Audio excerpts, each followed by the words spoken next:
Hello friends, இந்த video என்ன பார்க்க போகிறோம் அப்படின்னா, இந்த மாதிரி ஒரு நார்மல் ஃபோட்டோவில் இந்த மாதிரி லைட்டிங் கலர் எஃபெக்ட் வந்து எப்படி ஆட் பண்ணலாம்னு சொல்லி தான் பார்க்க போகிறோம். ஃபர்ஸ்ட் இந்த வெப்சைட் மட்டும் ஓப்பன் பண்ணிக்கோங்க. அதோட லிங்க் வந்து நான் டிஸ்கிரிப்ஷனில் கொடுத்துருக்கேன்.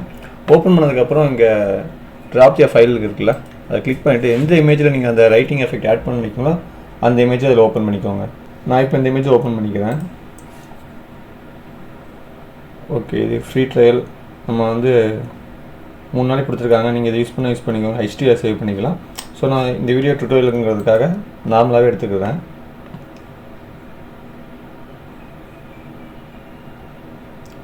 இப்போ இதில் பார்த்தீங்கன்னா 3 லைட் எஃபெக்ட் இருக்கா. இப்போ பார்த்தீங்கன்னா லைட் 1, லைட் 2, லைட் 3 இருக்கும். ஓகேவா? ஸோ இந்த இதை நீங்கள் ஃபேஸ் கிட்ட அப்படி மூவ் பண்ணி கொண்டு வரும்போது அந்த லைட்டோட எஃபெக்ட் நீங்கள் இதில் பார்த்துக்கலாம். டிஸ்டன்ஸ் அட்ஜஸ்ட் பண்ணிக்கலாம். ரேடியஸ்ங்கிறது எவ்வளோ டிஸ்டன்ஸ்க்கு அதோட இது பவர் வேணுங்கிறத செலக்ட் பண்ணுறது. ஸோ இன்னும் பவர்ஃபுல்லாக வேணும் அப்படின்னா நீங்கள் இன்னும் மேலே லெவல் அட்ஜஸ்ட் பண்ணால் அதுக்கு நம்ம லெவல் ஏறிக்கணும். ஓகேவா? ஸோ இந்த மாதிரி எந்த கலர் வேணால் நீங்கள் அதை சேர்த்துக்கலாம். சப்போஸ் இதில் இந்த கலர் எதுவும் வேண்டாம்னு நினச்சிங்கன்னா அதை செலக்ட் பண்ணி டிலீட் இருக்கா, டிலீட் கொடுத்து டிலீட் பண்ணிக்கலாம்.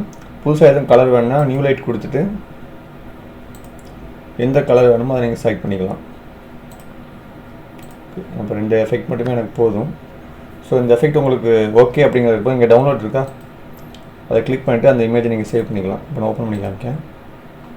பார்த்தீங்களா? இப்போ இந்த இமேஜை சூப்பராக ஒரு ரியலாகவே ஒரு லைட் எஃபெக்ட் வச்சு அது எப்படி வருமோ அந்த மாதிரி வந்திருக்கு. நீங்களும் உங்கள் ஃபோட்டோவை ட்ரை பண்ணி பாருங்கள். எப்படி இருக்குன்னு சொல்லுங்கள். நெக்ஸ்ட் வீடியோவில் பார்க்கலாம். பாய்.